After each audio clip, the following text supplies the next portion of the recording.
This could be the end of everything. Talk about it somewhere on the way. 59 minutes of fucking tomfoolery. Welcome to episode 2 of Titan Talk.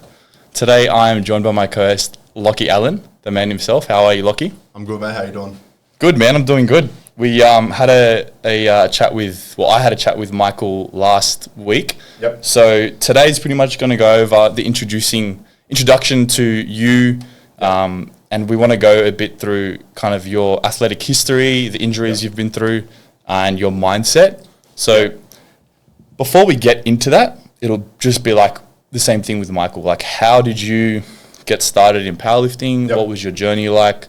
And like basically fill in the gap from where you started to here. Yeah, pretty much. So I started my PT course probably 3-4 years ago, 2020, through AIPT. Wasn't the best through them. I think doing it during the COVID period really sort of set back when I was able to start as a PT. I think you've had a similar sort of issue where you got held back. We both started during the COVID period. Yeah. That was rough. It was a bit rough. It was a bit rough, but it ended up all right. Started PTing at the start of 2022. Obviously, I met you there at Plus Fitness in Rydalmere. I'm still there now. And pretty much got into it from there. I'd been lifting weights into the gym since I was like 14, 15. Yeah. Had the home gym. So almost a decade. Yeah, man, almost a decade. Had the shitty bench press in the garage. Yeah. All that sort of jazz. And yeah, I think I got into powerlifting just after my most recent injury from footy. So pretty much I played footy from about 7 or 8 years old until I was 16, 17. Had a bunch of injuries towards the end of that and then gave it up. Went back at 18, got injured, gave it up, went back at 21 and played for a little bit more. And then that's when I found my foot injury. And then after that, I was like, all right, fuck this, I'm not doing this anymore. And then went into the powerlifting scene because I was always interested in it. Like I always loved bench press, loved deadlift. Funnily enough, I didn't really squat.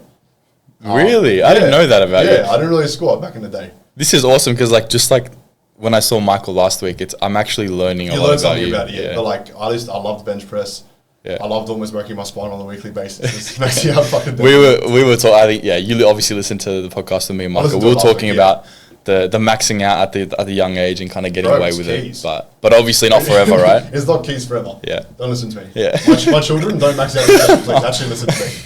But I think just had a love for getting stronger, and even though I did like bodybuilding style training when I was younger, I didn't love it like I loved adding kilos onto my lifts.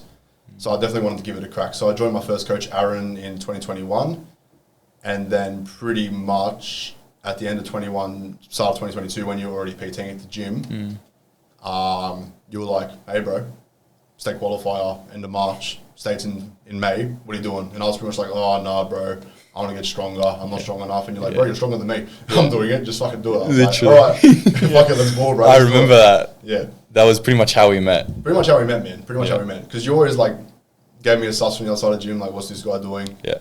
But yeah, that's pretty much how we met. And then I think we talked about it, how I was in my PT course at the time, and then obviously that led into me joining Prime Performance. So we both had like a fairly similar upbringing into the industry where we both got started with Prime Performance. Yep. And then from there, went and did our own things. But yeah, Prime was really good at the start and really helped in terms of mentoring and getting us into the scene. Shout out Tom Bulk, he was my mentor back in the day. Shout out Tom and shout out Will and everyone from Prime because they got us started. They helped a lot. I definitely wouldn't change a thing. No, 100%. And pretty much was just going through the motions of learning everything about being a PT. And that first year underneath them helped a lot, man. It helped a lot. As we both know, there's a massive failure rate in the PT industry. And I think 90%. Getting help early on is the best thing you can do for your business in the long run.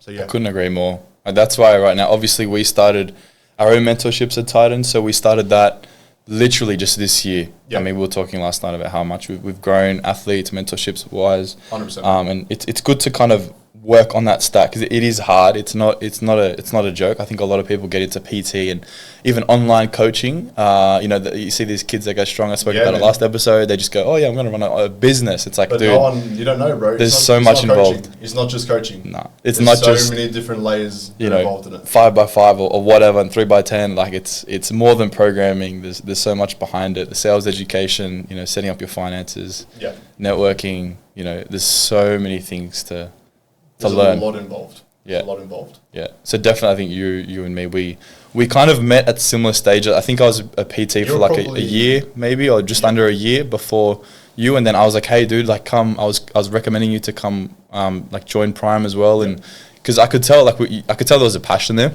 Yeah. And obviously, that's been a big part of us getting close. And before we even started working together, like just even as mates, just pushing each other as athletes, and 100%. And that's when pretty much I remember, you did that state qualifier and I was handling you. Yeah, you and Lennox. Shout out Lennox. Yeah, and Mr. Lennox. He gets another shout out, mate. He probably doesn't even listen to this, mate. But yeah, that was really cool. Awesome, man. It was good, man. It was a lot of fun. Yeah. Back in the Granville days, OG days 2022. Yeah. Training sessions there. Yeah, Monday states a lot prep. Of fun. Oh, bro. Big squats. It was so much fun. Yeah. So much fun. That was kind of when we started from that, I think when we went to X Gym after that, that's when we had the Saturday SBD days, and we kind of made that a big thing. And we just got all of our clients to come and all train together and all push each other. And I think that's kind of what that's helped shape the community we have at Titan, and all like creating that environment where everyone pushes one another and we can all succeed together and have that support around us. Not just one-on-one coach and that's all you got. Like literally part of a community, that's what we strive for. I've definitely seen that as it's grown so much, man. Heaps. And even from like our earlier training sessions, just like the hype we brought to each other, the amount we support each other, I feel like the gyms we train at sort of match that sort of energy, which has been awesome to see. Like X Gym is such an awesome community now. Yeah, it really is, man. It's so good. Yeah. I agree, man. I think at the end of the day, man, whatever you're doing, whatever the endeavor is, if your environment and your community is tip top, the energy's there, you'll achieve anything you set out to achieve. I really believe in that. So, 100%. No, that's awesome, man. That's a good intro. Tell me a bit about so you mentioned that I think it's definitely important to say that Lachy's been like an athlete for his whole life for the most part. For the most part, and you started lifting when you had the foot injury. So tell me a bit about your athletic career, I guess, from like literally as you started as a young boy all up until now. Oh, yeah. So pretty much played footy, rugby league, the better rugby.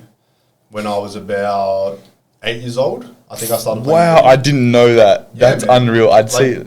Young. Wow. And my parents always pushed me to do sports. Like I played soccer from when I was like 5 to 7. No, they thought it was always a good thing to do for me and my sister. But played footy from 8 until I believe 12 or 13 at a local club in Dundas. And then when you turn 13, the district that you sort of play for, so that's like there's a district that has like 8 or 10 teams, whatever it is in it, and then they choose players from each team to go represent the district. And that's sort of like the representative sides. From 13 onwards, they started doing those sides. And then I started making those sides from that age. Wow. 13, 14, played some representative footy. And then when I was 15, went on the tour up to the Gold Coast, which was really cool. But that was the year the injury started, right? Yeah. So 13, 14 was really good. Really progressing in footy. Thought I could make something long term out of it. But then when I was 15, 16, I just got fucked with injuries pretty much. Why do you think that is? I don't know. It seemed like I couldn't catch a break at the time, but I think looking back on it now, my mentality towards injuries was so different. Where after the first couple, I didn't want to come back from them. So I just had a different mentality about me when I go into a game. I didn't have that sort of same hunger to take a hit up. I was scared to take hit ups when I was 15, 16 because of my previous injuries. And when you're not fully dedicated to it, or you're not fully giving your all, you're going to get fucked up. Yeah, that's so true. You're versing bigger boys. Yeah. They're tackling you at 100%. And that's where like the concussions came into play. The broken noses come into play. The broken foot long term came into play. Like I do believe my mindset towards footy definitely changed. And from there, the injuries followed. Psychologically, sounds like it was. Psychologically, yeah, it got me a lot. Pretty much at 15, made that team, riddled with a lot of injuries. 16 was even worse. At 16, they have Harrow Maths side, so pretty much it's like a statewide competition where it's like feeders into the higher levels of footy. So like I was in the Balmain district, which is Tigers, which is linked into the West Tigers, the NRL team, like at a much younger age. It's not like a high level, but... And I told my coach at the time, who was involved in the team, that I didn't want to make the team. Because I was injured at the time, I was sick of it, and I was sort of done with footy. And then he put me into the side anyway. Played a game where like people were going to get cut from the team. It was a train on the squad. People were going to get cut from the team and make it onwards from there. And pretty much I had a really bad bicep injury at the time. I hyperextended my elbow, which still gave me grief for a few years after that, even like in training in the gym. And yeah, pretty much I did that in that game, and then after that I was done. I think that was the one where I was like, yeah, okay. I got cut from that team, and I was like, right, thank fuck. I sort of wanted to get cut. Yeah, well. And then I think at that point I reassessed, and I was like, yeah, you low-key wanted to get cut from that team. Maybe this isn't for you anymore. So yeah, gave it up there. Went back and played footy in year 12 when I was in school, just for fun for the school team. By that point, after some time off, I don't know if you've seen 18-year-old Islander kids, but like... I have. Different breed, mate. I was like 80 kilos, they're like 120, 130, and I got fucked up, bro. I remember, you know, my best mate Mark. Yeah. There was a game where literally one of the Islander boys was running, holding the ball. Yeah. Mark was going to tackle him, and he, with one hand, lifted Mark into the air and threw him onto the ground. And I watched that from the sideline after getting fucked up myself. Like, you know what, bro, I'm done. I'm done, bro. It's so humbling. It was so humbling. Yeah. And yeah, didn't really suffer an injury that year, just stopped. Went back at 21, just for a local footy side. It wasn't like high level or anything, just like knocking around with some of the boys. Played a few games, and then my foot started hurting and turned into a balloon. And then that's where I found that I had a fracture in my navicular. But so that sort of stopped me from playing footy again, to be honest. We went to a foot surgeon. They asked me about, well, they told me about getting surgery on it, and they thought it was more risky to do surgery than to not do surgery. They thought they could do more harm than good. Yeah, well. So they left it there, but they pretty much said you shouldn't run or jump again. It's a pretty big statement, man. Yeah, man. As a 21-year-old, I was like... As a young person that's been doing sports since years of 8, like 8 years old, like that's a pretty hard thing to hear. Yeah, 100%. 100%. But I was like, all right, cool. I can't run or jump again. Yeah. I love lifting in the gym. There you go. Just let me lift heavy circles instead. Yeah. And that's pretty much when it started. That's awesome, man. Pretty much straight after, a few months after that injury is pretty much when I started with Aaron, my first powerlifting coach. Yeah. And that was at what, 2021, a bit over 3 years ago. Yeah. Yeah. 3 years. Yeah. Yeah. That's so cool, man. I mean, like, I think we have a slight similarity in I did sports all my life. I definitely wasn't. I was I'm like super unco with like ball sports, but I got good at Muay Thai and kickboxing. So and I was really like full like getting into that. 100%. I didn't actually like fight or compete, but I was going towards that stage, and I was just loving it because I was actually kind of good at it. Yeah. Where I wasn't good at any other sport, but I did it because I knew, and my mum knew the importance of sport and movement for anyone. And then as soon as I did my ACL, I literally was just like, wow, like what do I do now? And the doctor actually was just like, no, like you can't do this. Like go to the gym, do upper body. And at that time I was like, bro, gym's boring. I don't want to lift weights. 100%. But then I forced myself to do it, and then here we are. You fell in love with it, man. So it just goes to show. I think I was talking about this on another podcast, I think, with Jose, but it's the region beta paradox, right? Like something shit has to happen for you to change direction in your life sometimes, and it may be for the better. 100%. And you can kind of harness that energy and be like, you know what, actually, it'll work out. Like everything happens for a reason. But it's hard to, especially at a young age. So you had that foot injury for years, and you didn't know it was that bad until pretty much, yeah. Yeah. So all the scar tissue had built up in there, but they've thought it had been there since probably the last time I played footy. So since I was 16 or 18, right? And yeah, I actually did my ACL playing soccer when I was 18. You've done. What have you done? What have I done? 3 minor concussions, broken nose, broken knuckle, broken toe, broken foot, ACL, hyperextended elbow. I've had bursitis a million times on this shoulder. powerlifting now, I've got obviously the stress factor in my back. But yeah, there's a long list. But yeah, your body just was getting beat up by the sounds of it. And I think you and me, we've obviously spoken about this a lot of times. I think you're a great athlete in the way that you just push through, but obviously at times that's not the right thing to do. It can be detrimental. 100%. I think that's probably the biggest learning lesson we'll talk about. But like, that's probably what in the beginning of your career as a young boy athlete, like you're just like, oh, you'll be right, or your mates, whatever, brush it off. Yeah. But you don't know, they don't know, no one knows that you have a fractured foot and you're tackling people at full speed and change of direction and everything like that, and lifting weights on top of it. It's 100%. It's a lot on the body. Yeah, you've only got I think there's a Japanese saying. I think it's like you're only as old as your spine, but essentially you only get one body. You got to look after it and listen to it. 100%. That's really key. And even though you can recover, you can't just keep pushing through things. You need to go seek help, get external advice when it's needed. Yeah. And I think that's a big thing we'll probably talk about in terms of like my training last year, I guess. Yeah. Yeah, definitely. I think having a team around you, an environment around you where you can bounce ideas off them, they can kind of advise you. And at the end of the day, they're healthcare professionals. They've done degrees, had years of experience of dealing with athletes. 100%. Shout out to Nelson at Balance Health, and even Akshay Kumar at Atlas Massage. Foreman, shout out Foreman. Yeah, Foreman. Shout out Chris. Chris from Perth. Yeah. All of the boys. They've helped you out a lot, helped me.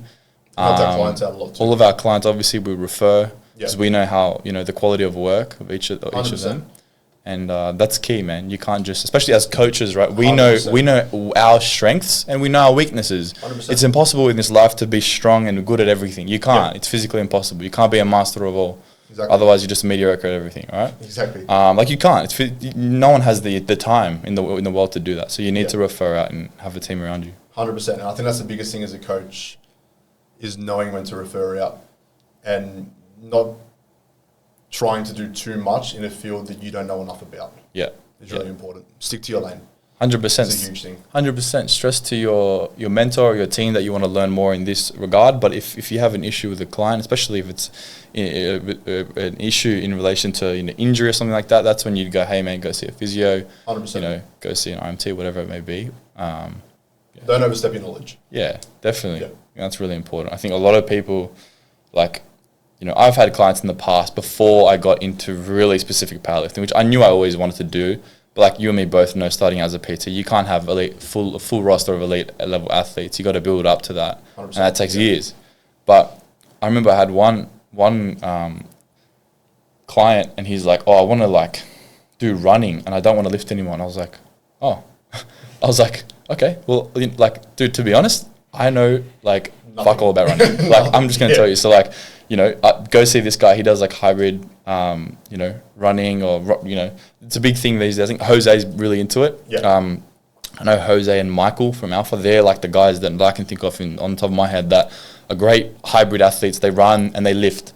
So if I had an athlete that was just wanted to do that, then I'd probably just be just go see them. 100%. Even though obviously I'm losing business, I'd rather the athlete or get the client most out of it. To actually be pointed in the right direction. Yeah. So that's really key. Being honest there as a coach is really key. You can't just bullshit. Oh yeah, I know what I'm doing running, and you got to Google, dude. How do I run? Chat GPT, 100%. Because I know people do that, and you can tell. You can tell. And then you can tell the quality of it because the first thing you see on the internet's not always going to be correct. Yeah. And then you can fuck that person over in the long run. Yeah, 100%. Which is what we don't want. Exactly. Right. So, tell me a bit about how you think all of these. You've had a lot of injuries, and I would say that you had quite a accomplished footy career, and it sounds like your direction, your trajectory was very, it was heading in a pretty impressive in the direction. right direction for the age, right? 100%. Wasn't like I was going to make the NRL or anything. But are you heading towards that? It was a younger age thing, but the trajectory was in the right place. But I think once you get that mindset of I'm injured or I'm going to get injured, it's going to follow. That's so true. You can't manifest it. That self-talk is everything. Yeah, 100%. So when you started footy, I'm curious, did you have aspirations and goals to be in the NRL? When I was younger, yeah, 100%. Like I was die-hard footy fan, die-hard Tigers fan. Fuck you, Tigers. Go the Dolphins. Yeah, die-hard footy fan, and I loved it, right? Lived and breathed it, played every weekend, went to games, had all the footy cards. I don't know if you remember like this. I do remember, yeah, I do remember. Wow, I'm not even into footy, but I remember I was even onto that. Yeah, like I just loved it, bro. Yeah, things happen. And as I got older, that passion became less, and I do think the injuries definitely had a big part to play in that. Yeah, definitely. Going off that, I think this is a perfect segue. How did that kind of shape you, who you are now, and how did those experiences shape who you are and kind of your mindset, and what have you learned from them? I think I've learned how to bounce back from injury now. Is the biggest takeaway from what happened when I was younger. I think when you're younger, you're very emotional. We're still very emotional now, but you think the world's over the second you break your finger or something goes wrong. Now, understanding that you can come back and having the right team around you to build upon that and get a plan of action in place can help you get better. I have a much better understanding of that now than I did back then. Yeah. Back then, my world would crumble whenever I got an injury. I get very emotional about it, and I'm not perfect now, but I'd definitely say my ability to bounce back now is a hell of a lot better than it was back then, especially with like the quality of injuries I've dealt with probably over the past year or two. Like they're pretty, like the severity is pretty high.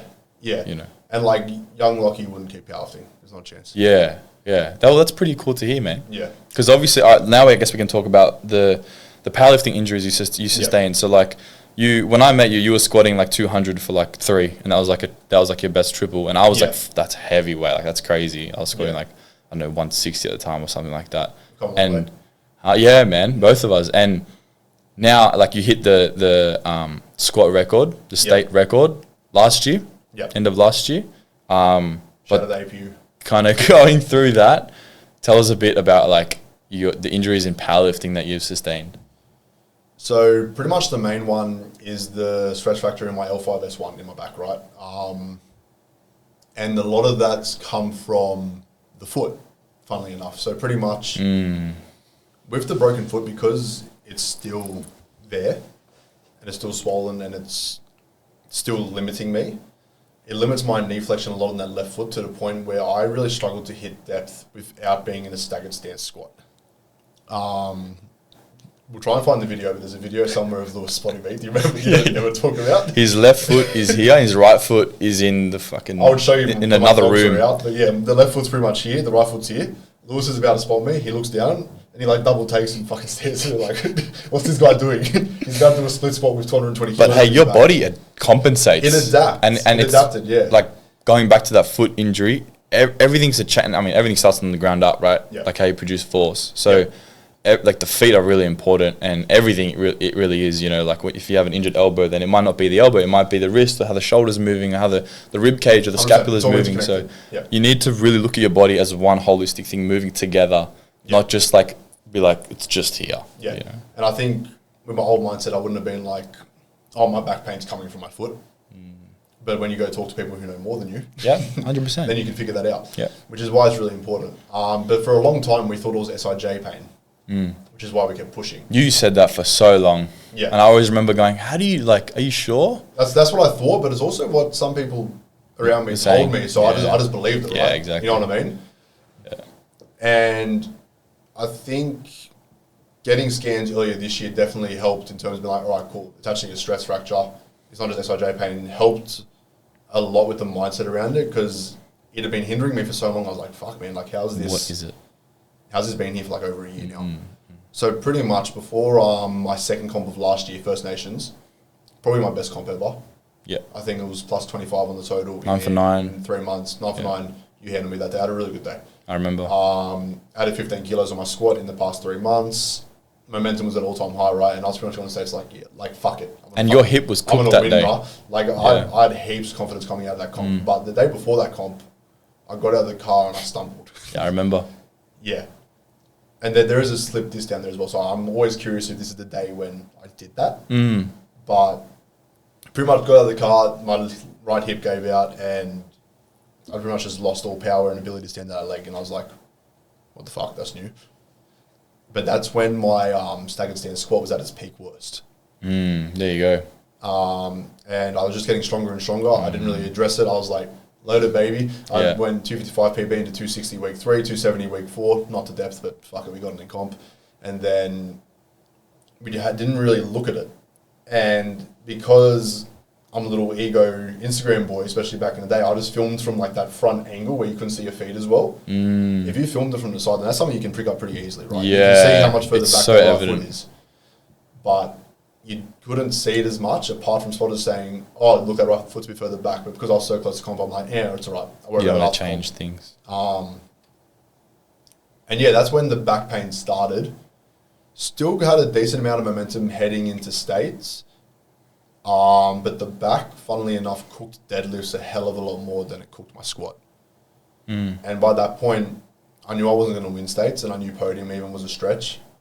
But I knew I was good for the state squat record, which was pretty much my goal for the year, right? Like I came into 2023 for 242.5 kilo squat, and I got 280 in December, which I'm really proud of. But huge improvement, especially what you were dealing with. Yeah. Not many people know. Even with your neck, man, just everything was. You were just And this is where it goes back to where like you got to treat your body with a bit of respect. I think I had too much of a dog mentality. You didn't. You did not. I did not. I said, fuck it, let's ball. I was seeing my old physio, Matt, at the time. He was pretty much just needling and massaging me to get me through my sessions. Yeah.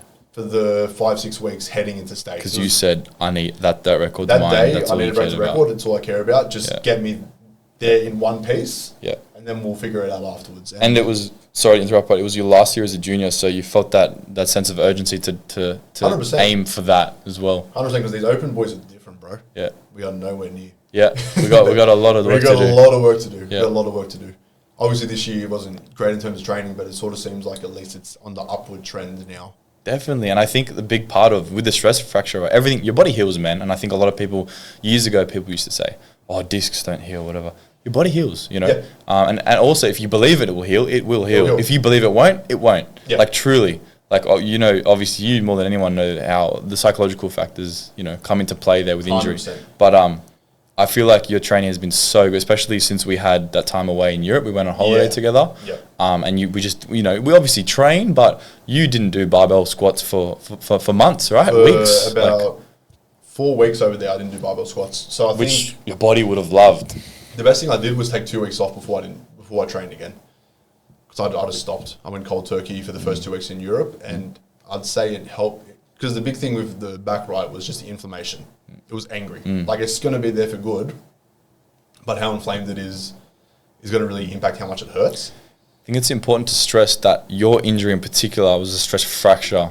Yep. So it's different to like if it was like a muscle or a tendon or a ligament. Yeah, exactly. It probably because obviously bones need time to actually heal. Yeah. And you don't really want to move too much. Yes. Whereas if it's like a muscle or a tendon or a ligament, you kind of do want to move a bit more and get in the isometrics. And not like I'm saying you didn't move, you're just in bed for 2 weeks. But like, like we still did. Remember that day in Rome, we did like the pendulum and literally couldn't walk properly for like 3 days because our quads were so cooked. Oh, bro, no, Venice, not Rome. The hack squat, Yeah, the hack squat. And so you were still moving your body, but like you weren't putting stress load through the spine because that's what injured you had a fracture. And I think this is the only case where I think it's scanned. It's also good and bad because I remember when you first got it, you kind of almost like accepted defeat for a bit, at least from my perspective, and you were like, I almost quit powerlifting. Yeah, you did, bro. Like, let's not beat around the bush. You were like, nah, like I'm going to be fucked. Like that's it.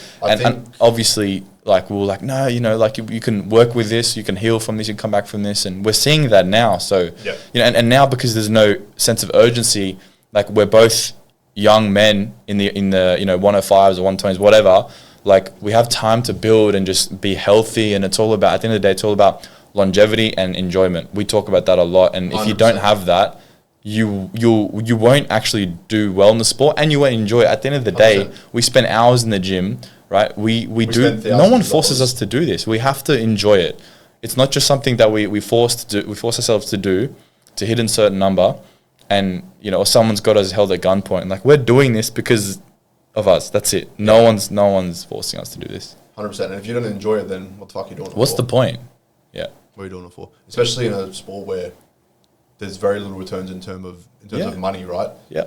Yeah. Like there's only been more as an recently- athlete, zero. And Zero. let alone now. only the elite, the top level may get, the recent comps they're doing, like SPW Cup Australia. yeah, like prize really pools and good. stuff, which is Yeah. cool to see. APA to the moon. 100%. But still, you can't rely on that. But that again, that's for the top elite level athlete. I mean, no one does powerlifting to make money. No one, even the elite. No. Right? So. Exactly. Unless you're going to Sheffield, Yeah. or you're doing something along those lines, Yeah. you can make some money. But then But you got to travel, bro. Lucky, even then. You get there. Exactly. Even then, these guys like what's his name, Durans, the 83. Yeah. The guy that shocked the world, beat Russ. Yeah. Opens. He has a 9-to-5 job. He has Yeah. like 2 or 3 kids, a wife. Yeah, man. He doesn't do it for the money. 100%. You know what I mean? 100%. So at the end of the day, you got to enjoy it. You'll love it.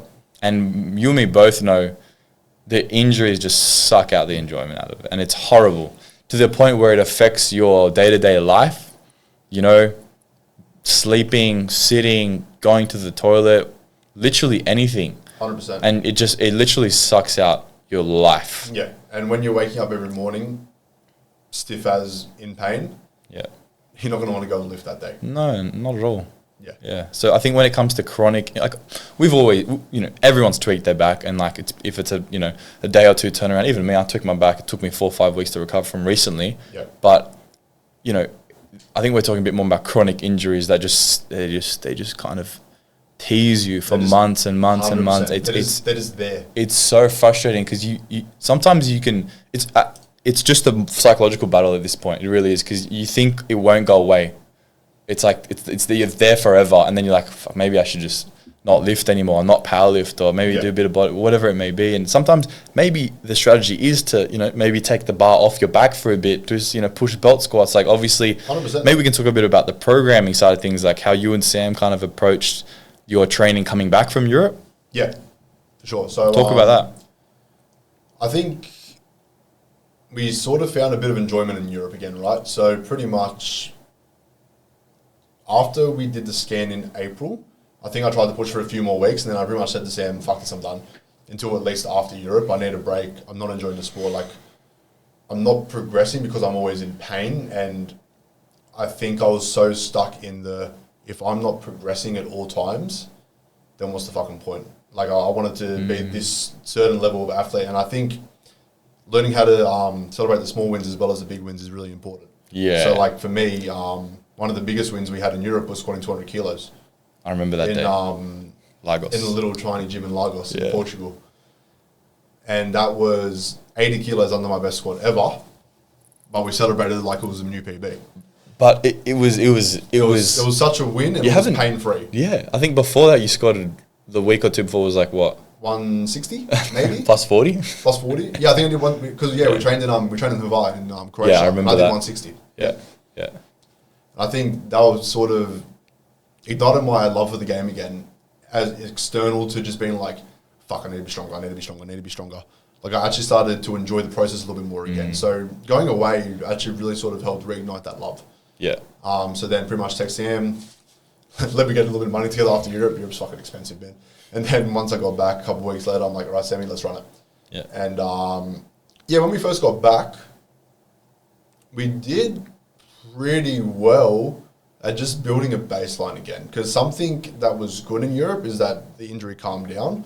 But something that was not good was my work capacity was fucking shit. Yeah, obviously coming from holiday. Like you had nothing to give. The amount of intensity you had to push was shit. Like you really had to build from the ground up again to an extent.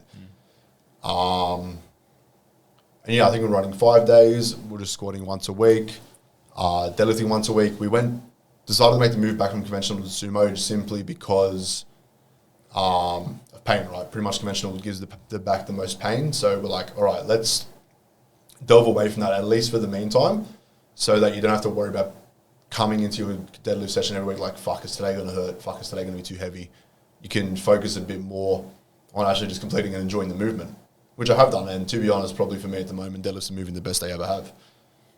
thank fuck for that. They have. And I think I was saying to you, like literally, I think this Tuesday when you were deadlifting, I was like, how about you actually just let deadlifts just shine for once? Because you've always been the squatter. You're known as the squatter. It's quite clear that you're very well built for it and that you love it. But like, how about you just maybe have a block where you just don't even PB squats, maybe don't even match PB. You just move the body, get under the bar, and then you push deadlifts and bench. 100%, and that's been the mindset of this block in particular. Last block we still pushed squat pretty heavy. My ability to squat heavy for reps has gone down quite a bit, but I think with the injury that's expected. So I did 250 for 5 last year. All right, we're back. Horrible. We had a slight technical difficulty, but I think we'll use this as a bit of an ad break. Open your mouth. That's my nose. Where were we? We're talking about where your training is currently and how you're kind of having the mindset of, because obviously when you're good at something, you want to do it. You want to show people, hey, I'm the man. I can squat this much weight. This is what I can build for, you know. But at the end of the day, to be good at powerlifting, you need to be good at all three. You really do. So you need to have a balanced and structured approach. And sometimes there's times where you'll run blocks where you might have some lifts outshine the others. And that's okay. 100%. And I think that's the biggest thing, right, is all of last year, heading into the States, I was known as the big squatter, right? But what's a big squat going to do when someone out there lifts you by 60, 70 kilo? Shout out Jedi. Jedi is so funny, man. He's so strong as well. So, like, even if I outsquatted him by 30, 40 kilos, it didn't mean shit. Yeah. Like, in the long run, because I wasn't good at the sport, I was good at squatting. That's true. Yeah. You know what I mean? And I hated being known as a good squatter. I want to be known as a good powerlifter. Now the mindset. There's a big difference between the two. And I think that's why now I'm definitely trying to increase that deadlift, just increase that total in general. And I think my little bet with Mikey, shout out Michael Wu, has probably helped bring that fire back into bench and deadlift, because I know it needs to increase if I want to beat him. Yeah. And I think at the moment, like at this rate, dude, even if you just aim to repeat what you've hit, or like a 270, 280 squat, but you're benching, 170, you're deadlifting, 260, 270, that's gonna, like, your total is gonna blow up. 100%. Right, and your back won't, which is that's what we want. And I can actually push deadlifts now without being in pain, right? So let them shine, let them build. Love that. Let them get stronger, man. Like I don't need to hit a squat PB next comp. Yep. It's unfortunate. I'd love to. I have like a massive goal of squatting 300 kilos, but it'll come eventually. And it's like, if you have this mindset, it's only a matter of time before you squat 300. Whereas if you have the mindset that you had, the dog mindset that got you to the state record, I'll try and do it now.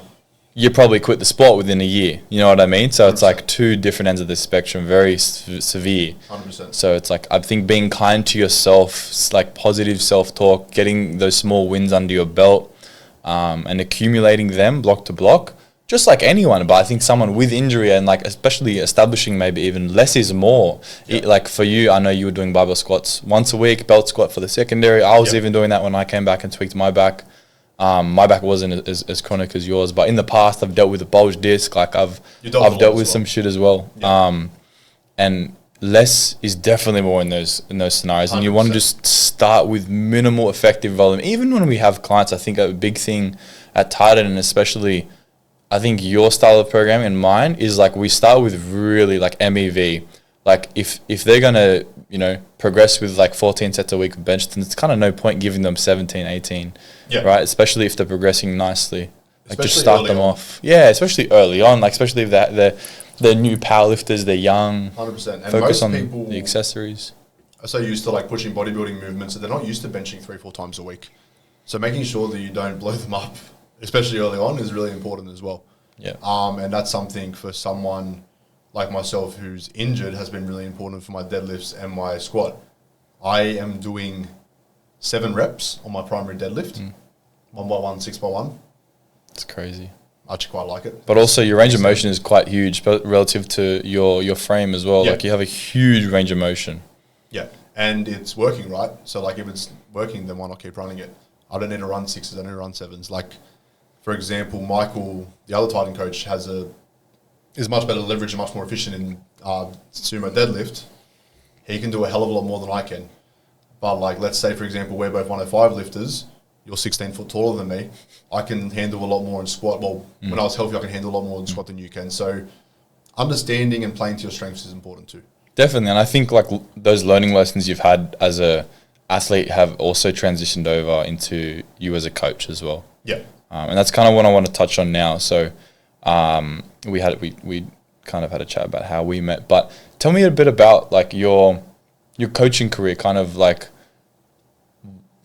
I guess goals for next year, how this year has been for you, kind of what you love about coaching.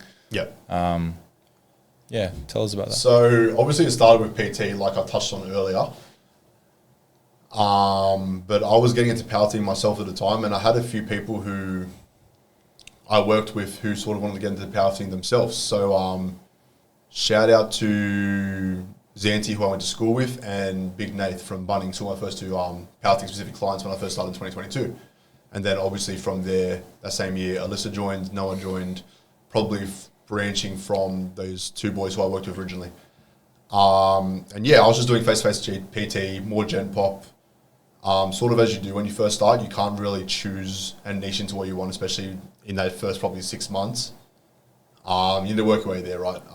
And taking on just about any client is needed, because if you don't make money, you're paying rent or you're losing money, especially the other one's PT. And you have to sort of learn how to eat shit. But yeah, pretty much from those boys who I first started working with, I realized how much I enjoyed barbell movements, so squat, bench, deadlift, and I just really found my love and niche that I wanted to eventually dive deeper into. No, that's awesome, man. I think, yeah, like we said, we always start, and it's a bit like, you know, coming from an athletic background, you want to work with athletes as a coach, and so do I, and we're transitioning into that a lot more these days. But like a year ago, 2 years ago, it was not as much. No. So working with athletes is something that you enjoy, like to focus on, and obviously like right now we're building, Michael and I were speaking about this last week, but like you and me tend to have a huge junior roster. Yeah. We've got the kids. And we're going to bring close to 10 Titan juniors to nationals next year, which will be really fun. It might be more. Yeah, it might be. If we list them out, we've got Ben, Alyssa, Sean, Minho, Noah, Noor. What else we got? Jesse, Jesse. Possibly Scott. Possibly Yusuf as well. He's got a comp. That's 10 already. Yeah. And I feel like I might be missing someone. Yeah. And then on top of that, we've got Michael and Jules who are heading over to Perth in February for Open Nationals. So that's a team of 12 national athletes compared to 5 in 2024. Yeah. And for you guys there was no Nationals 2023, but I think it was 2 or 3 in 2022 Nationals. So just the overall increase of the amount of people we bring to these events is fucking sick, man. It's so sick. I love it. It's really surreal to see that grow throughout the years. 100%. And be able to, you know, support our athletes and be there with them in the most special moments ever. 100%. You know? And Nationals is such a cool place to do it. And something that you got to experience this year was obviously international. So when Noah won, you obviously went to Worlds, and I think that was a massive moment for Titan 2, proving we have the caliber of coaching to make national champions. Yeah, 100%. And I think we're going to have more than one national champion next year. Yeah, I know it, man. That's been the goal. I think I remember when I started it, I was like, I know. Burford. I know. What's that? Burford. I just thought of Burford. Burford's going as well. Oh, yes, that's 11. It's 11. Yeah. Yeah. No, yeah, good shout. I was like, I know we're going to have, you know, national champions. We're going to bring a lot of people to Worlds in the future, you know. And I was saying that, I really said that and believed that. And when I had clients that I didn't even do like states yet. It's, again, you just got to put it out there and work towards it. 100%. And obviously we're both blessed. We're all blessed to work with our amazing clients that give us the trust to coach them. Because at the end of the day, they do the work, you know. Yeah. We guide them, but they're the ones. It's their journey. Lifting, you know, it's their journey. We're just guiding, you know. No, I'm really keen for that, man. I wanted to talk a little bit about I think we'll go into a few Q&As after this. Yep. But I wanted to talk a little about kind of our time traveling away together. Yep. And your experience, because it was your first kind of big holiday away, Yes. and especially for Europe, like going to Europe as well. which is different to the odd, a lot of people, especially right now, this time you go to Bali, it's a very common thing for Aussies to do. But Europe's like definitely a bit more expensive, and usually it's a bit more of a time commitment. Like if you go to 100%. Europe, you don't go for 2 weeks. What are you doing? You go for you go for at least 4 weeks. I'd say would be the minimum. Yeah. But I think 6 weeks is like a really nice sweet spot. But tell us your favorite bits of that, your not so favorite bits, and your overall experience. It was an unbelievable trip. It was so good, man. So Greek islands, unmatched. We've already talked about this. I think Greece is both our favourite place on earth. I told you that before we even, Yeah. You said Mykonos is going to be your favourite place. And I'm like, yeah, I believe yeah. And then we went. And let's just say it wasn't just because of the partying, right? No, we obviously did a good amount of partying in Mykonos, but show some pictures. We had such good food, the culture, the Greek culture. It was the sunsets, the weather was just unmatched. It was just unreal. Yeah, it was unreal. It was really good, man. The food was unbelievable. It was really cool to see. So I did Dubai and South France before I met up with you. So pretty much, I went with Lewis and his best mate Nick, but they went to Tomorrowland first. So I went with my sister on their first part of their journey first. So like I'm sort of just bombarded different trips, but fuck it, it was fun. No, that's the best way to do it. Get a mix. 100%. Get a mix of everyone. So Dubai and South France were really cool, but then we ended up meeting up in Amsterdam, which was probably my second or third favourite place. Man. Like Amsterdam was... oh my God. Bro. We can't talk about Amsterdam too much.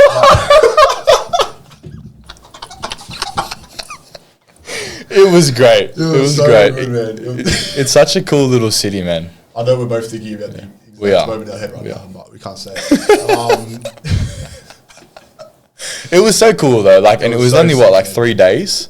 I think we did 3 days. Yeah, even just the little canal cruise and just kicking back, having some 100%. Wines. I think I know it's not really coaching, training related, but it was so good for myself and for you to just be a human, live a life for a bit, step away from, even though we were both still working during that time, online coaching, and I was still running Loaded Candy alongside Ava. We were, I think, a little bit more we were on holiday at least, at least 100%. For me, at least the half of because I was away for 4 months, a lot longer than you. So the first 2 months was very holiday-esque. I was still servicing my clients, still working, and obviously, I think we'll talk a bit about that because that's different for you as well. I remember the first time I went to Europe, I didn't have a coaching business, dude. I was just kicking back. Do whatever the fuck you want. It was good and bad because I can't keep still and I get a bit bored sometimes. So that's why I think I'm suited to being a business owner. 100%. But it is, there's pros and cons as well. So tell us a bit about that experience for you. In terms of the coaching while over there? Yeah, working while overseas. Yeah, it was good. I went to Bali in 2022 when I first started coaching, but I think at that point I had 3 online clients, 4 online clients. So I got the tiniest bit of a taste for it then, but it was so minimal and so little of my time compared to what it was now that it didn't really seem to affect it too much. I'd wake up, reply to some clients, do programming, whatever I needed to do, and then get on with my day. I think the biggest learning lesson, which I definitely got better at the more I was overseas and traveling, was learning how to separate your day into doing work and traveling, enjoying your trip. So something that we did pretty much was first thing in the morning we wake up, that's when we do our client responses. Because of the time difference, our guys had been awake for probably 7-8 hours compared to us. So quite a lot of them had already trained, which actually meant that we woke up in the morning, we had a bunch of messages, we lay in bed for an hour or so, and we pump it out. It's 25 notifications in the morning. But it worked well. It worked well because, like you said, after we respond to the client in the morning, then we can actually enjoy the rest of the day for the most part. 100%. So I think separating it like that works really well. Yeah. And because we both had the same gig, we're both coaches and we're over there. It worked really well. It worked well because then we'd end up programming together. I remember one day in Corfu, we were sitting there.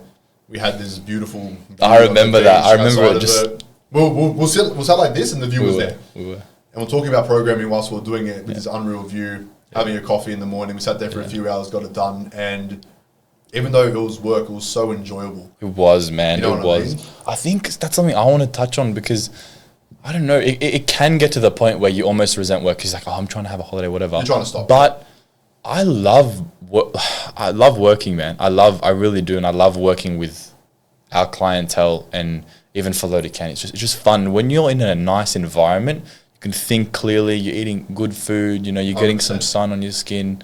It's actually.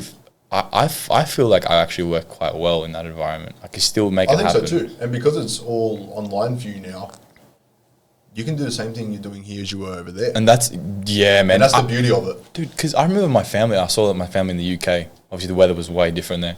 But they were like, oh, what are you going to do when you get back? You know, back to work? And I was like, what do you mean back to work? Like, I'm doing the exact same thing that I've been doing here. Yeah. And obviously. Like, oh, really? Like, just a bit different in terms of like game day coaching, actually doing the back end things of Loaded Candy. Yeah, probably definitely more. Definitely more, like, but you're still doing a lot. It's relatively like the same thing. Yeah, know? In terms of running the business, the online side of things, it was the same for you. Yeah. If anything, it might have been a little bit more because you had people who were working for you back here that you had to take care of. Yeah. You couldn't really oversee yourself in person, so taking care of that 100% comes a lot harder too. No, definitely. Back to like the programming and working while overseas, airports were keys. They were, yes. Any online coach watching this, whenever you're traveling, get Google Sheets. Well, obviously you got Google Sheets, but get the offline version. Make sure if you have separate like Google emails attached to Google Sheets, it only connects to one and you can only do one offline mode. So make your coaching email offline mode. On the plane, you can program.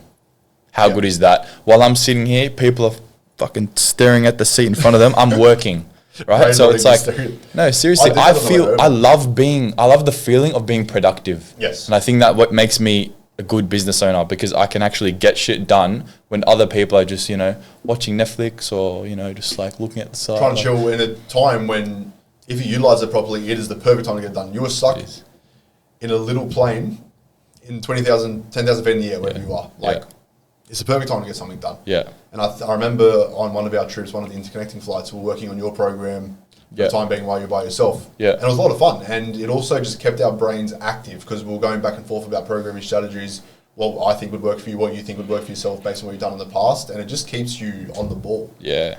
And it's fun. I mean, at the end of the day, we're coaches because we love this and we love having discussions, whether it's about your programming, my programming, your client, Michael's client. We're a team at the end of the day. So whatever it is, the passion's there, and we're always kind of thinking, oh, you know, have you thought about it in this way or that way? And it's just good to bounce off each other. It doesn't matter if you're located in a different country, you know. 100%. But I think obviously you've got to manage that time, because there are times where you go, all right, you know, work's done for the day. Now you can, you know, go out and you know, have dinner with the, you know, and friends and whatever. We did a lot of commuting while we're over there, but times like when we're stuck in the Amsterdam airport for 7 hours, we both got all our programs done. We pumped workout. When our fucking flight from Spain to Portugal got cancelled, and we drove halfway across fucking Spain. That was genuinely to Lisbon, and then another bus from Lisbon to Porto, and we only had 2 days in Porto, which turned into like a day because of that trip. 10-hour bus ride. 10-hour bus ride. It's fucking great. You know, I actually had a chat to Posh for those 3 hours out of 10. I remember, because you're sitting next to me. Yeah, I remember. And shout out Posh. You better be watching this, man. Posh is a little cutie. We love Posh. He's very, but we were talking about him because he's obviously going to start with the mentorship. And, you know, I was having a chat to him. So it's good, man. I like mixing the work into things because 100%. You know, I think... What else are we doing for those 10 hours?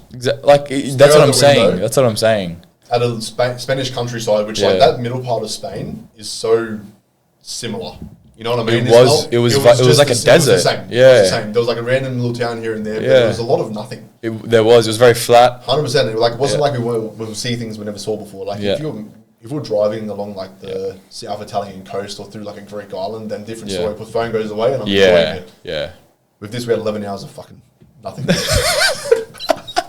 There was a time and place, and I think you actually I think props to you because like that was your first big holiday, especially with a group of people that maybe you don't know as well as you know. You obviously know me well, but like there's a few others that you didn't know. Yeah, like Ollie and Dunya, I met over there. Yeah, 100%. But like we had an amazing time, man. And Ava and I were talking about like that was such a good time, man. That was honestly like so good. It was a lot of fun, man. That little crew we had in Greece was unreal. But even like beforehand in Amsterdam, like we had like 4 different holidays in one in terms of like the groups of people we were with. That's what I always Which do. kept it I always interesting. do that. I Kept it always do interesting. that. It's the best because you get like, you know, if you're stuck with anyone for too long, you just start attacking each other. You know, it's just like you just do. Like you just need like for me, I like my personal space. I like to hang out with different people, get different vibes. Yeah. And I, you know, even just me time, just kind of Keeps it fresh and interesting, 100%. yeah, 100%. No, that's cool, man. I think that's a good recap of the holiday. It was 100%. it was a pretty amazing time, man. And I'm glad. I remember when I was talking it up to you. You were like, oh yeah, like you were pretty keen about. You were It's on just the edge, expensive, and then at man. one point you were like, I'm doing it. And I'm like, let's do it. Let's book the flights, and that's the exciting bit, you know, booking the flights and like when you commit, it's like, it's so good, man. It is expensive. But Yeah. it was really Yeah, expensive. but you know what? But Like, it's worth it. You have to do it. you got to invest in experiences, man. Money comes 100%. and goes. 100%. Alrighty, so let's get into some Q&As. We'll finish up now. Yep. So we've got a question from Jaden Freeman, Barbell Neiman. Big jumps for lighter lifters, question mark. Yeah. Yeah.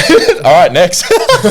Yeah, why not? Like, I mean, Why obviously it depends on the lift, but I think for Jaden, I just want to, you know, say the experience with Jaden. Okay, so Jaden was doing some cracked jumps on his squats. He would do like 105 to 120 for his last warm up, and then he'd do like 120 to 125 for his top set. Yeah. Like, why are you jumping 15 and then, you know, oh no, sorry, it was the other way around. Like, he jumped 5, and then he jumped like 10. And I was like, why? Like, you want to, ideally, I'm sure you can agree with me Yeah. as a coach, like, ideally, you want to taper off the jumps, right? So you start off with like 50 kilo jumps, right, as you add reds or whatever it Yeah. may be. And then you go, you know, 30 kilos, 25, maybe a repeat 25, or maybe a 100%. 20, or maybe a 17.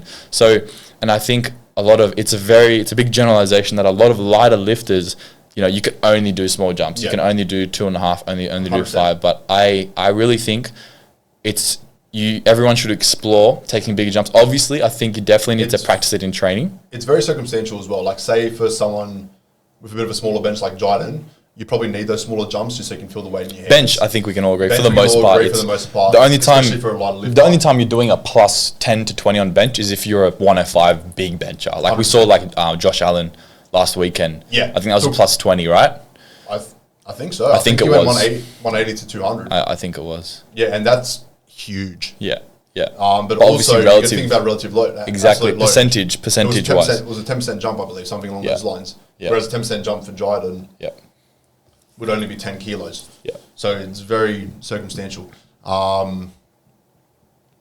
Yeah, man, I don't see why not. Yeah, me too. And I think it's something that is very individual and something that you need to play around with either Yeah. way. In your training, But right? it's also something that can't be too on the opposite end of the spectrum as well, where you're taking Like 2 warm-ups and then 2 warm-ups and then taking Like in training, a 'cause 20, then you don't get 25 kilo much. jump on the platform when you're jumping like 10 to 15% per attempt. Then it's like, all right, maybe you're doing a bit too much there. yeah, But for someone who's not as like a lighter weight, middleweight lifter, middleweight, yeah. where like his But tug is he's so huge, But he's strong. Yeah, absolutely. he's absolute load, you can get away with that 30 kilo jump. 100%. And also, I'm a big believer in replicating your training jumps. So whatever you do in training, just do it on the platform. Yeah. So if, you know, why would you switch it up on the day? If you take a plus 15 onto your squat, then why are you plus 5? Like, why? Yeah. You know what I mean? It's just different. Like, why would you switch it up on the day? Like, it's just like 100%. eating for things that are different, wearing different shoes. Like, 100%. what are you doing? Just do change the it up same shit. so much? Yeah. Like, you can probably change it up very slightly in terms of trying to maximize kilos, but there's also a point where you're maximizing kilos too much to the point where you're fucking way too close to top end on that second attempt and you have nowhere to The third gets compromised. I'm a big fan of not compromising your top end third on is the third. top set. That's Yeah. it. Why are you trying to push the second so hard when, like you said, you're going to compromise kilos on the third? Yeah. At the end of the day, it's a competitive environment, whether it's a second attempt or a third attempt. You know, you want to build confidence with your lifter. Easy opener, second last warm up, Yeah. second attempt, warm up, last warm up, third top set, just like you would do in training, right? 100%. Whether it's with ascending sets or whether it's your warm ups, you don't do it like for you when you hit 280. What was your last warm up? 255. So you took a 25 kilo jump, right? So And on the platform, I took 10. exactly. So that's something that maybe you could look into. Yeah. You know, like, I mean, it was successful. You know, you Yes. got it, But obviously, you did miss your deadlift. You were a bit cooked from that. But obviously, I think with the injury, there was other things. And I felt my back go on the 270 second attempt. There you go. So it's like just something to look into for the future. Like I know me and Sam already talked about this, but we'll probably take bigger jumps, especially with the back injury now, heading into my next comp. Yeah. In March. I'm coming for you, Michael. Yeah. That's cool. That's my hot take. I'm going to beat Michael. Yeah. I'm going to beat But yeah, I think big jumps, we like them. Make sure you take your time in training. I think it's funny because I actually said, you don't want to do 2 little warm-ups, but Jayden did 2 warm-ups on the day for deadlifts. Yeah. But he did them 3 times. So he did 70, 120, and then he did 120 again for 1. Because the way we split it up was he took a plus 30 to 150 on his opener. Yep. And then he took a plus 20 to 170, which was already a 5 kilo comp PB. Yeah. And then he took a plus 17 and a half. Yeah. But for him, you already knew the exact load you were loading for that third. So I think that's true. It was a lot easier. It's a lot easier because you know exactly what you're loading. Because if you didn't load it, he doesn't fucking qualify. That's right. And if you load more, then why are you loading more? That's right. Exactly. You don't have to beat the qualified total. You just need to get it. Yeah. So I think you're always going to get. I think for squats and deadlifts, don't be afraid to take big jumps. Even for females, look at Angelica. Yeah, man. She did a plus 17 and a half as under 63 kilo. Yeah. Female. When do you ever see that? And especially in terms of like her best training lift was 170. 100%. And that's also, everything's circumstantial because for her, that circumstance was qualifying in the weight class above, but also pulling for first place. Exactly. So like I know Michael probably wouldn't have loaded that if he would have loaded what would have needed. Yeah. He was in first place. Let's say Keisha had a 5 kilo less total, then Michael would have loaded 182.5 to beat her. 100%, because we loaded what's needed at the end 100%. Of the day. And those sort of local competitions and novice comps are so good for practicing what you're going to do at a high level, mate. And that's something that like I know we get called sort of sweaty for. Well, like Michael says it as like a joke. At novice comps, when we're looking at the spreadsheet, we're on lifting casts, we're figuring out the exact numbers we need to beat someone. Why wouldn't you? Just practice, mate. It's just like doing reps in the gym. 100%. You're doing reps, like you're getting game day experience. So then when it actually counts, when you're on the national stage, international stage, you're just like, oh, I know it's the same shit. You know what to do. You're not going to wig out. It gives you the practice and what you need to be better and to improve. And it's all learning at the end of the day. Yeah. The more experience you get, the better you're going to get. No, 100%. I agree with that, man. We're talking about that with, I was talking about that with Michael as well. Yeah. So I hope that answers your question, Jayden. Now, this one was from Josh a couple of weeks ago. Programming strategies. Yes. Ascending versus fatigue versus straight versus back off versus top set. So tell us a bit about, like, I think for the most, like, lifters know what they are. I think we don't want to waste too much time here. But, like, when would you program someone ascending compared to fatigue, compared to straight sets? So, yeah. I think in terms of top set back down, that's something I've definitely used a lot in the past, and something that I think because it got used for me, I naturally use that for my own athletes. But then when you have conversations with other coaches and see their approaches with different levels of lifters, different leverages of lifters, then you can delve into more of those like more advanced programming strategies of like getting ascending, that sort of thing into there. I'm a big believer that early on with an athlete, you don't want to complicate things too much, which is why for my newer guys, I don't typically go into ascendings too much. Especially people that are new to the sport. Yeah. I think the biggest thing with ascending, right, is like I'm getting into a lot of ascending work recently and I'm really loving it. I think the biggest reason I program an athlete ascending work is to make sure they are just like you would in a competition. I think you know, intermediate to elite level athletes, they sometimes get into the pattern of, oh, we're just warming up, you know, we're not really locking in, whatever. Or the opposite, we're warming up, lock in so hard that you get a, you know, adrenaline dump after the top set, which I get a lot, right? Yeah. So especially because I'm a very aroused, hyped lifter. With the ascending, you got to switch it up as you go. So you get that quality of volume in from the get-go. Yeah, it's a lot higher. At a relatively, you know, you could say it's a slightly, like the average intensities might be a bit lower, but you're getting the volume in there. That volume actually might equate to a slightly higher, 100%. And you're treating it like a competition. So it's like a first attempt, a second attempt, a third attempt. So you're ascending. So I'm a big fan of ascending work, especially as of recent, especially for bench. Bench that is like a I think that's quite easy. But you delved a bit more into the higher volume ascending work as well for some of your guys. Yeah, so especially like for Yusuf, Jayden. yeah, man, we started with 10 by 10 for Jardin just to play around with it. 100%. It's worked well. His bench has been doing big moves, man. He benched 90 kilos. And that's what really got him to qualify, right? Yeah. His bench was the limiting factor, and it ended up being the thing that helped him get over the line. And it was a +5 on his taper, which was actually the reason why I was confident in loading it, was because the past data indicated that the +5 would have been there, because we ran the taper the exact same. We didn't taper it off at all. He had a tempo PB 2 days out, and we basically just give him 1 day extra rest. And because last comp he hit 80 kilos on the platform, and then he hit, which was a 2.5, and then he hit 82 the week after, quite easy. So I was like, you know what, educated guess, he's definitely got 5 kilos. 100%. But I was like, at the end of the day, if we loaded 87, I would, like, me and Jardin were like, dude, 190. I don't think we're like that comfortable, kind of like pushing for that. So that's why we're like, hit this bench, you will QT, and he hit it, and he QT. And that was awesome, man. So well done, Jardin. Cool. I think going back to fatigue singles, or like just fatigue work in general, I really enjoy using them for lifters who aren't as efficient or aren't necessarily as confident in the lift as much. So like an example for me is Alyssa for her squat. It's worked well with her. I was talking to her about that. Yeah. And something for her is, those who know Alyssa, she's a bit of a spider. She's got quite long arms, quite long legs, but she doesn't really have much of a Very long legs. Very, very, very long legs. So like her squat is, by leverages, not her strong suit, right? But something that she complained about was the bar feeling heavier back, just a lack of confidence. So on her secondary day, we now have her doing a top tempo double into a top tempo pause single. And that tempo pause single shows the fuck up because of the slightly heavier load being pushed on the double to build her confidence underneath the bar. Yeah. And I think that's a big thing. Another example would be one of my boys, Dane. Back-to-back blocks, we ran him a top triple into a fatigue single, and then later in the block, we flipped it.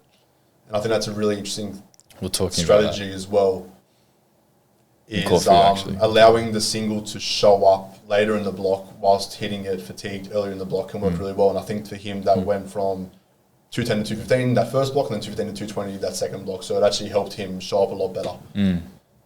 So that's something that I think has helped some of my guys in the past for sure. I think, I agree. Getting them comfortable under load is important. I think I want to make a video on it, but I kind of deployed all strategies for Mr. Jardin Freeman. When we were 4 weeks, I said, you're getting ascending, fatigue, back offs, top sets, everything, right? But there was a reason behind every single one. 100%. He was running ascending 8s on bench into even on on taper week, everything. He was doing fatigue singles on all lifts, but then we actually started to taper off a few of them leading to competition. And obviously he was doing his main, the top sets and the back offs as well. I think we're also a big fan of having, especially for my kind of outlook is when you're away from competition, if you kind of want to build a more steady, kind of more predictable kind of level of fatigue and work capacity, straight sets are fantastic. Yes. But when you work towards competition, you want to start to build that expression of strength. Too much, man. Yeah, exactly. So much. that's why I think we're a big fan of.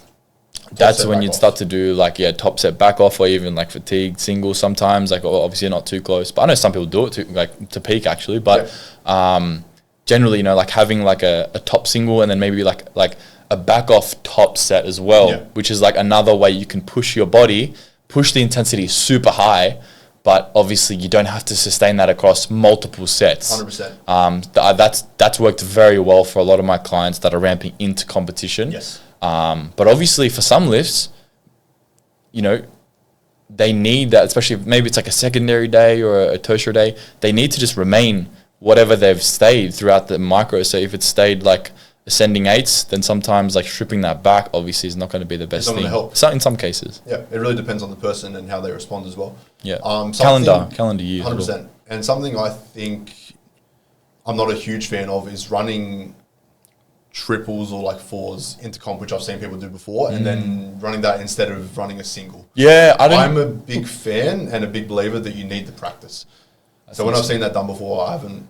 Yeah. I've sort of looked at it okay, I probably wouldn't do that myself. I would like to point out, Mr. Stallion, Hugo, he did run. Yeah. He did run.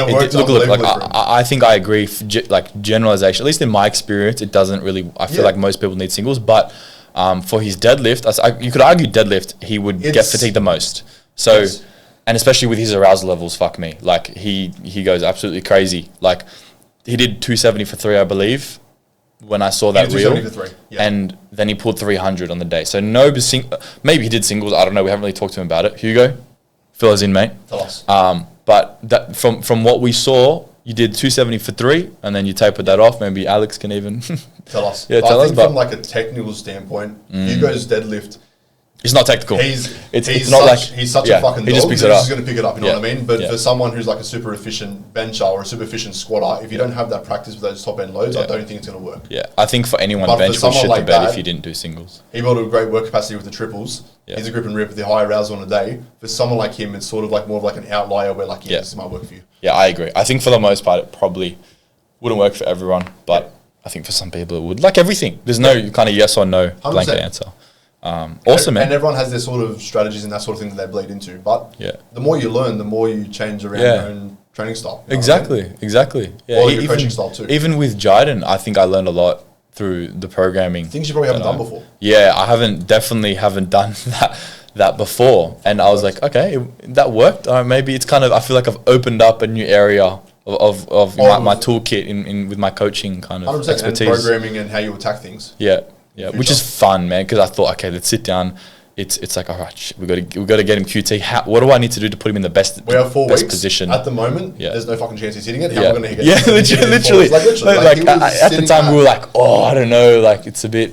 But the second he gave me the belief, like I'm like I want to do it. Let's do it. I'm going to QT. Then I was like, yep, all right. If he believes in himself, like that, definitely. You know. And he did, man. He did. He showed up and he did it. That was genuinely his best performance young ever. King. Lucky I qualified. Bro just launched himself on that was so fun. We'll get into one of our last questions here, but accessory selection and why. So I think we both watched a podcast recently. Oh, not podcast, but something on Powerthing Now more recently. Yeah, I think even before that though, generally we categorize accessories into a few different things. Yeah. So you can talk about that. Bodybuilding and health. Yeah. It's something that like helped recategorize them for me from watching that video. Who did that video? I think it was Cronin Strength. It was Cronin Strength? Yeah, Matt Cronin. I think so. Yeah. But he went over it really well in terms of having an athlete understand why an accessory is in place as opposed to just prescribing it to them. Yeah. Is such a huge thing. Letting them know, okay, this is going to increase your performance in the squat, bench, or deadlift, a movement like, let's say, a flat dumbbell press, a hack squat, an RDL, something that's going to directly carry over to your comp lift, right? Or are you having something that's more isolated that's going to be a bit more bodybuilding, help you put on muscle, it's a bit more in there for a health reason. And reiterating that to your athletes is really important. Yeah. Not just giving them the program, actually telling them why they're doing a movement will give them more buy-in to actually trying in it, actually, as opposed to, we know people sandbag their accessories, people skip them. That's the biggest problem in powerlifting. And that's the biggest problem, 100%. Yeah. No, I agree, man. I think, like you said, like when the athlete knows why it's there, and obviously we've actually updated our shits to include that, so that's we're starting that process now, because they can see, okay, I'm doing 3 sets of 8 of these split squats, or 2 sets of 8, and the idea is not to send it, right? Because the day before my squat, the idea is to focus on internal rotation, inside foot pressure, and get my adductors pushing, so when it's my squat day, I can find my legs, right? Yeah. Whereas if you don't tell them that, or if their program doesn't say that, how are they meant to know? Yeah. Especially if they're a younger lifter, if they're not a seasoned powerlifter, they're gonna go, oh, I'm just gonna max out, and then maybe they go, oh, coach, like my knee's a bit sore, like, or maybe they pushed it too hard, whatever it may be. So that intention of the movement is so key, and I think we even spoke about actually we haven't had this meeting yet, but we did you go over the minimal taper from that Marcellus did? I haven't watched it yet, no. So good, it's so good. I do want to watch it. It's actually it's very similar to what I've been doing. It's very similar to what I did for Jiden.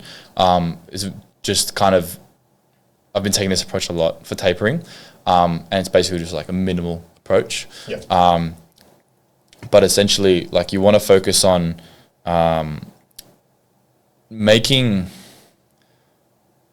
using accessory work as a stimulatory like aspect of the program, and then you can just taper off that. Yeah. So you don't have to be slamming volume through SBD all the time to be able to show up, And sometimes you do need that accessory to be like, let's say, a lifter needs the belt squat to feel his legs or her legs before they compete 100%. on the Saturday or whatever. Yeah. And if you maybe, you know, he discussed that what the first approach was like, he removed all the accessories.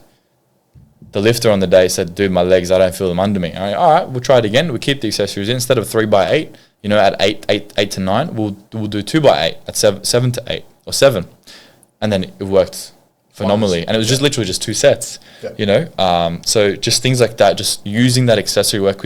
And been a big fan recently of starting kind of running the SPD and accessory kind of on a different timeline. So like week 1, SPD is like super light, right? I think we're a big fan of starting nice and light and then finishing like heavy where it matters. Like you don't have to start too heavy, and if anything you start too heavy, that'll impact the end of the block on some lifts. But if you start I've been a big fan of starting the block and kind of pushing accessories hard from, let's say a lifter runs like a 5-week cycle. Week 1 is like maybe relatively chill. And then week 2 and 3 is like you're literally sending it, like you're pushing so hard, you're focusing on. And it's very important when you're trying to build muscle as well, which most athletes should be focusing on building muscle. There are some athletes that have filled out the weight class, but very rare. It is very rare. And especially with the people we work with. Yeah, for young people. Sub-juniors, juniors. You don't have enough muscle yet. Yeah. Get bigger, get stronger. 100%. And that's such a underutilized way to approach programming for those younger lifters. Yeah, definitely. So we'd use that like week 4 and week 5 to slowly taper that accessories, then let the SPD shine. Yeah. So that's pretty much what he was going over. But we'll go over that in another time. But I'll definitely give it a watch. You've been raving about it. Yeah, it's so good. It's a good look. I like Marcellus. I like his style. All right, we'll go through maybe a couple of other questions, maybe a little bit shorter. Let's see what we got here. Jacob, rate the cut. What are we saying? What are we saying? I think it's pretty clean. I like it, bro. Jacob's a handsome lad. He is very handsome. handsome. Shout out Jacob from Adaptive. What a man. Adaptive, the man. We love you, Jacob. We'll move down to Melbourne. Yes. Just to kiss that. Whenever we come face. to Melbourne, we're going to get a fat feed and a fat session in together. We got one from Akshay? Should I say it? Say it, bro. Hey, you're looking good, bro. You're looking it, good. Actually, he goes, how did he get so obese? Yeah, he might be. He's talking to me. Nah, bro. He's talking to bro. You know for a fact he's talking to me. Me and Akshay got. No, we know some that's unspoken bullshit. about beef. Who was your favorite female powerlifting guy? Not Alyssa. All right, we'll get onto a serious one now. We've got. I just saw one from Aiden. And How was the time spent in production for Harry Potter and the Goblet of Fire? so think he's draw a referring photo to- of Victor Crumb just here. Yes. And then we'll do like a comparison. We got favorite lifts. Yes. Favorite lifts, and I think we got one from. In terms of favourite lifts, as in squat, bench, deadlift, it's only 3. But like as Yeah. in like our individual favourite lifts. Maybe we'll just say favorite lifts all up, like out of everything. I guess out of 3, SPD. I mean, squat. yeah, it's pretty. Yeah. Mine would be like, deadlift. Yeah. Yeah. I mean, it's probably deadlift. I think. I like deadlift. Funnily enough, in terms of enjoyment at the moment, I'm enjoying deadlifts the most. Yeah, that's cool. For And the I first think time ever. that's why like the favorite lift sometimes gets skewed to whatever you're. Sometimes if you're doing well at something, you gotta enjoy it. When something clicks on a lift, You start to even if enjoy it's it not more. your best lift, the enjoyment of it becomes a lot more. And I think that's sort of been the case for me lately. Yeah. Oh, actually, I actually sent some legitimate questions for No you, way. but we've already answered them. Literally all of them. Oh my What god, did I'm you not say? saying that one. Show me after. I'll show you after.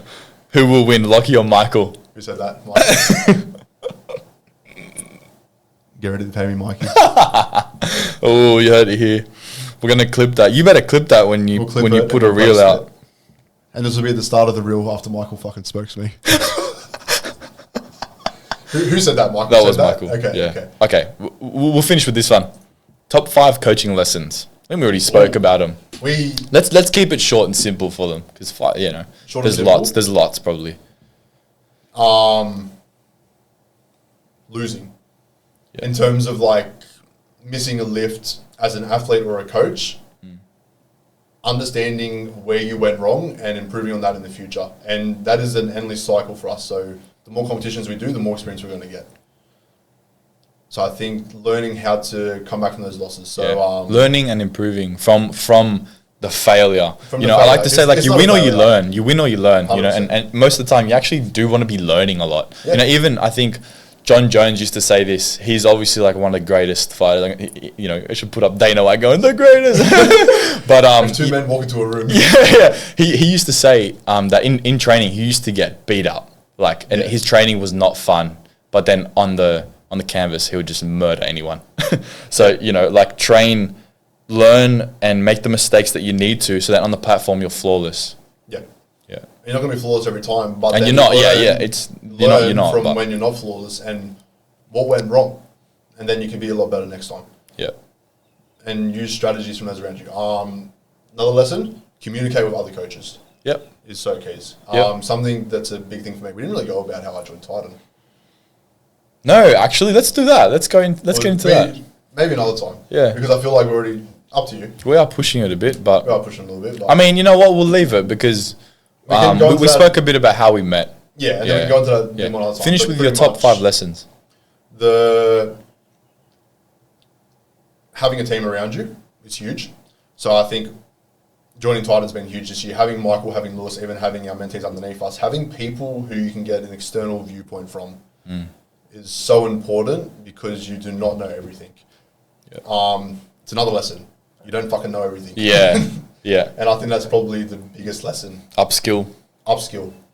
You don't get to a point that you're good enough. Otherwise, you stay stagnant and you stay there, and then people overtake you because they want to be better. Always stay learning, always stay communicating with those coaches around you, and you will improve. What's the question again? Coaching lessons, just Coaching overall, lessons? Yeah.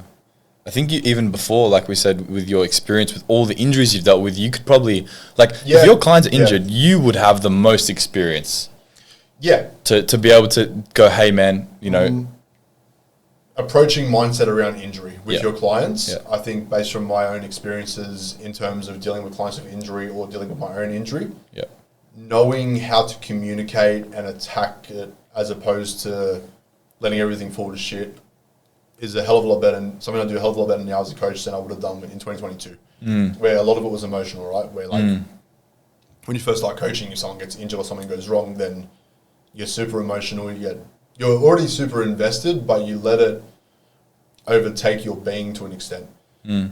Another coaching lesson, which we've talked about quite a bit, coaching and being an athlete is different. yeah, that's a really good one, actually. If you are not doing the best as an athlete right now, that does not dictate your coaching abilities. That's Cool, something man. we've deep dived into quite a bit, especially Yeah. surrounding my injury. Yeah, I like that a lot, because I think there are some, even you and even myself at some points, you know, in our career, we've been like, all right, I feel like a shit athlete. I'm injured. I'm hurt. That means, you know, I'm not, you know, my coaching ability is going to be on the same level. But in reality, they're two different things. Yeah. You know, like this, you might have a stage where you are injured and your athlete Lachy is taking a bit of not a break, but like, maybe you are taking a break. Maybe you go on a holiday, you know, maybe you're going to Europe, and then maybe you come back and, you know, you're taking some time to get back up. You can't peak year round, because what's the definition of peak, right? You can't stay you need there. to spend time to work up to that. You can't just maintain that peak year round. Yeah, and to increase that peak, you need to start building. You need the to base go again. back down the mountain and start working. Exactly. So I think that's pretty cool. I think that sums it up really well. Yeah. 5 learning lessons. I think they're great. I like them a lot. Awesome, man. Oh. I think we'll leave it there. Yeah. Thanks so much for coming on, Lachy. Appreciate you, bro. I hope the A lot of audience, I appreciate you, my man. Thanks for coming. Hope you enjoyed. Thank you to everyone that tuned in, and thank you for all of the ratings. We've had about 10 we've had about 10 5-star ratings, which is fun. Make it amazing. more for this one. Let's see how many we got. So we got 10 for Michael. Come on, guys, look at that More, face. And then we'll leave a poll in the next post about this, and you can write Team Lachy or Team Michael. Team Lachy or Team Michael. Maybe I think we can put a poll in. I think we can. But, Let's do it. But yeah, we'll leave it there. Thanks for tuning That's in, it, man. guys. Cheers, Take it guys. easy.